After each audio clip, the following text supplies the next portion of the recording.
Hello everyone, welcome back to another video.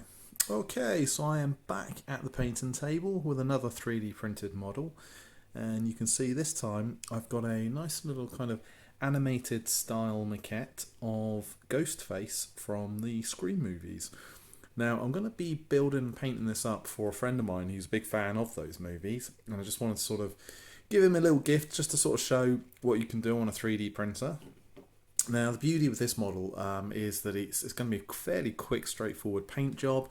The character itself is kind of all black, really, with there's just a sort of the details of the mask and the things he's holding in his hands.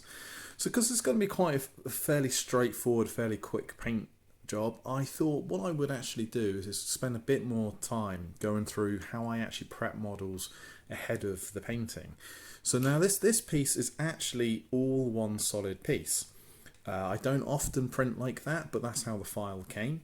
I actually upscaled the file. It was I did it 150%, so he's 50% bigger than what he would have been. So he stands at around 6 inches, and he's also solid. Something else that I don't normally do, but because he is quite thin in parts, and also because again, if you print something hollow, you have to have holes in the bottom to make sure that the resin can pour out.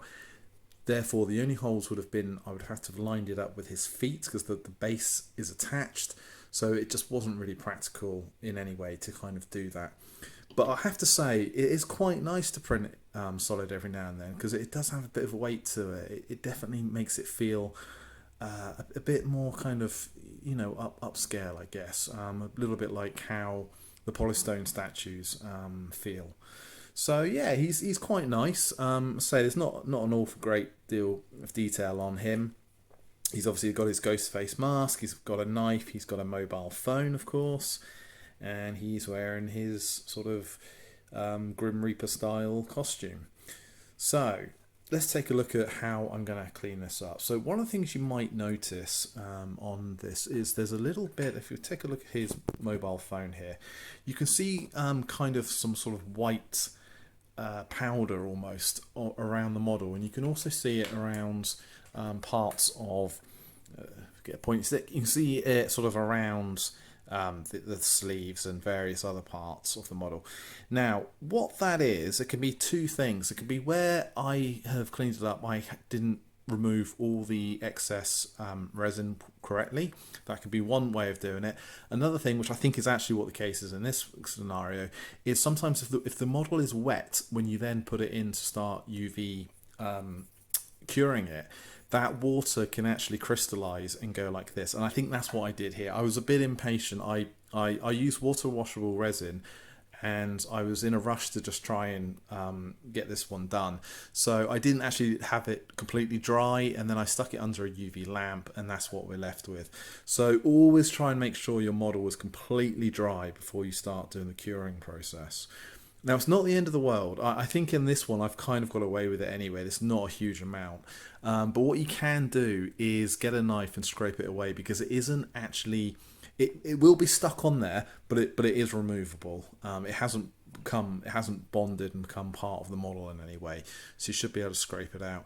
Now the only time you would really, I suppose, need to is if it's blocked up enough of the details. Now again, going back to the phone, you can see here that there are a few sort of buttons that are raised, and I'm going to take a little look at that and make sure that hasn't now sort of blocked up any of that detail and make it harder to sort of paint. I think actually possibly around the screen I might go in and tidy that up, because I think that isn't as recessed as it should be. I might also take a look at the mask just to make sure that the eyes are okay as well. But as I say, that's fairly easy to scrape away, and you can just sand that down. So that's fairly straightforward. The next thing, of course, you've got to think about is where you've put all your supports. Now, when you have supports, what it will do is it will leave, when you pull the supports off, you'll get these little divots, these tiny little holes. Now, sometimes it's a funny thing. You'll get these little holes, and also you might get raised parts as well. So let's see, I'm sure, there we go. So you can just see there on his arm, on his elbow there, Again, that is left over by support when it's pulled off and it's just the edge snapped. So those raised bits are easy enough to take care of. You can just get a knife obviously and clip that away. But sometimes even when you do that, you then left back with one of these divots. So what I'm going to do first of all is I'm going to go around the model and I'm going to clip off anything that is excess flash and smooth it all out. So there's a couple of bits around the hands and around the mobile phone. And so of course the easiest way to do that is to get a knife, a fairly sharp one, and just obviously work that off. So just run your knife along, try and smoothly remove it. There we go. Okay, so I've gone around the model and I've tried the best I can to clean up any additional bits of plastic that needs to come off. So the next thing we're going to do then is try and take care of all these little indents left behind by the supports. So what I've got is a variety of sanding sticks, each at a different level of grit, and obviously you're going to start with the lowest number you've got and then work your way up to the highest. So no particular, I mean, you know, it'll depend on you, the type of model you've got, how hard the resin you use, for example. But I'm just going to start with a 120 grit sanding stick, and let's take something nice and simple. Okay, so if you can see, I've got these holes along here. So what I'm simply going to do is start sanding away where those holes are.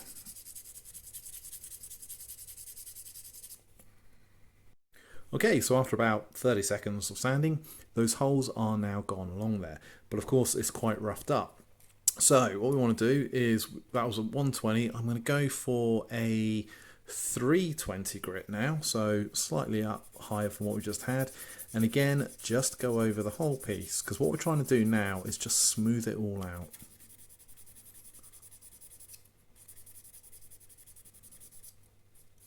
You see already that those scratches are starting to go.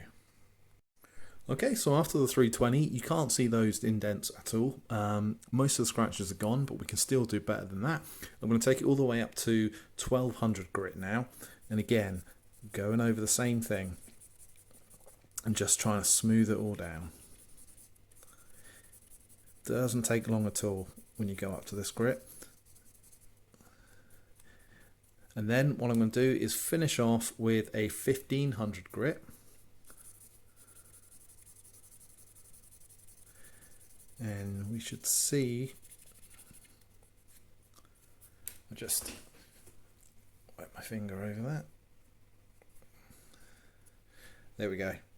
Those indents, those dimples, whatever you want to call them, are completely gone. It is now completely smooth and flush. And that is how we do it. Now, unfortunately, there's no quick way of doing that. You've just got to go around the model and do it for everywhere else. Now you can see I've got a lot up the back here. Now again, depending how you have printed it, how you have positioned the model. Obviously I positioned it leaning back. I wanted all the supports on the back, so I didn't have to do too much sanding on the front, because obviously that's where the main focus of the model is. But yeah, that shouldn't take me too long. I say, because this is quite a nice model to demonstrate on, really, because there isn't a great deal of detail here, so it should be fairly simple and quick. So yeah, so now I'm going to have to go spend some time and get rid of all the rest of these dimples to get it nice and smooth, following the exact process that we just did. Okay, so after a little bit of sanding, I have to admit it's probably took 45 minutes maybe to get rid of all those little pot marks. You can see that they're pretty much gone across the model. So it takes a little while, but it is worth doing. You definitely get a much better result at the end of it all. Okay, so the last thing we have to think about as well is layer lines that have shown. So these can be quite difficult to spot, particularly based on the color of resin you're using. The lighter color resins, the harder they are to find. So I haven't made life particularly easy for me, because I'm using this aqua blue resin, but I tend to just buy really what's the cheapest resin around. But also I actually find printing on lighter color resin you get better results. but as I say, the downside is it's harder to see those layer lines sometimes. But what I mean by that, if we zoom in here, so you can just see on that shoulder little sort of almost like half circles where each individual layer line hasn't quite smoothed out properly. So how do we combat that? Well, yeah, you've guessed it. I'm afraid we're back to more sanding again. So it's exactly what we just did before. Just concentrating on those areas, moving from a low grit up to a high grit, and just making sure that once we've done that, those layers are completely gone. And with that, I think we are done with the sanding. So I've taken out those layer lines. I had quite a few around the front here, on the shoulders. You can see it's all now nice and smoothed out now.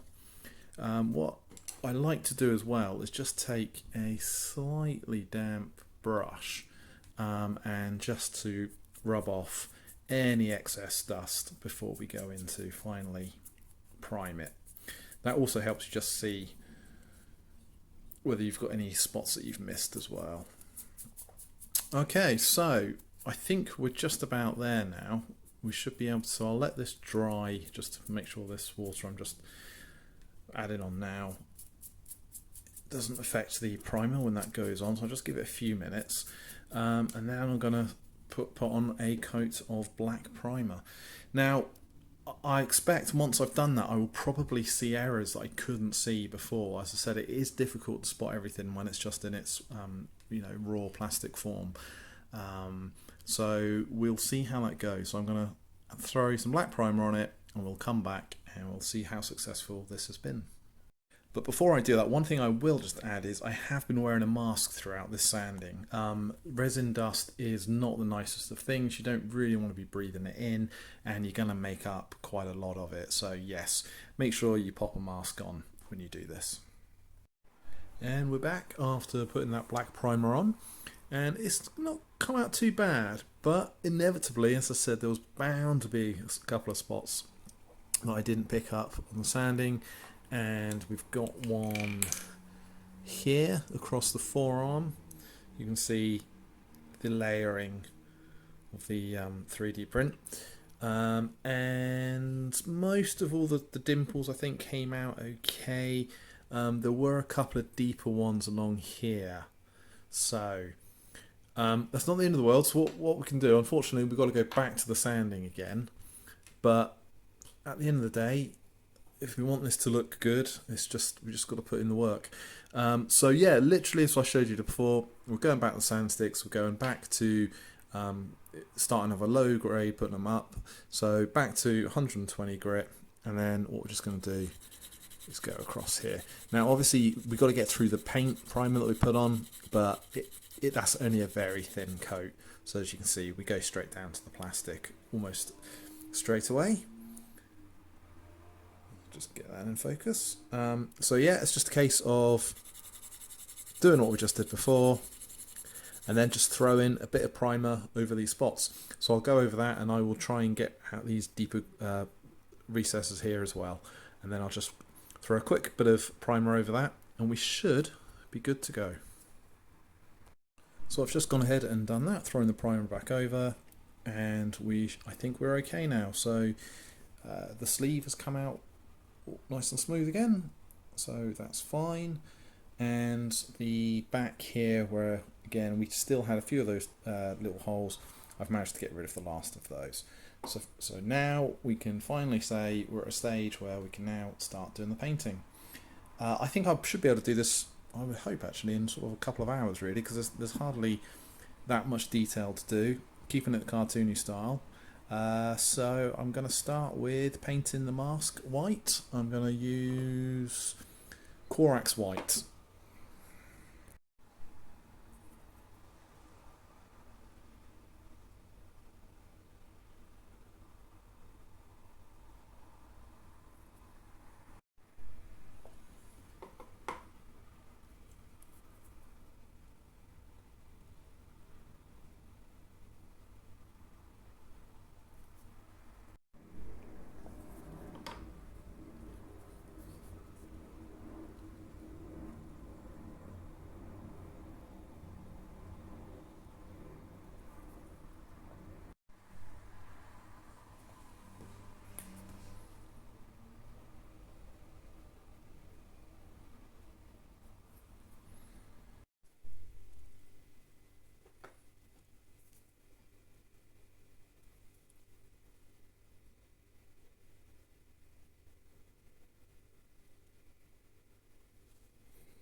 I'm going to do an equal mix of these two colours, and that will just be for the telephone screen, which I've already coated in white just to make this go on a little bit easier.